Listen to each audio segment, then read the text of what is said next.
Good morning mga kanaytay. Our video for today is nagluto nga tayo ng ampalaya con carne. Ito nga siya. Naku, sorry guys, dahil sa maaga akong nagising, nakalimutan ko kung i-video mula sa umpisa. Naalala ko lang ito na, paluto na siya. Ayan. Pero siyempre, paano ba natin lutuin to? Siyempre, igigisa natin sa bawang at sibuyas. Tapos ilagay na natin yung ating beef, the brisket. Tapos pagkatapos dun, gigisa natin hanggang maluto yung beef na brisket. Tapos lagyan natin siyempre ng oyster sauce, kunting toyo, asin. Tapos siyempre, hindi natin makakalimutan yung magic sarap. Tapos pagkatapos nun, ayan, ganito na, pakuluan mo lang. Pag medyo malambot na, ilalagay mo na sa kanya yung kanyang ampalaya. Kaya ito na siya.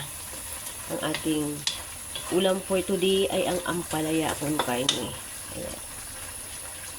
Para may twist siya na medyo maanghang, nilagyan ko siya ng chili green pero hindi ko siya dinurog kasi para hindi, yung mga anak ko ayaw ng maanghang eh. Ako lang yan, kakainin ko na lang yung sili. Kaya ayan na yan ang ating ampalaya con carne for today's video. Ayan. Thank you so much for watching. Later we eat na. Diba?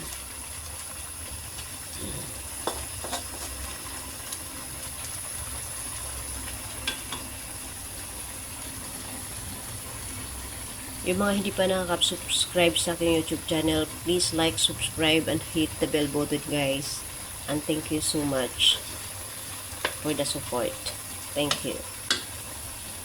Napatayin na natin kasi luto na. Pangit naman pag nag-overcook yung ampalaya.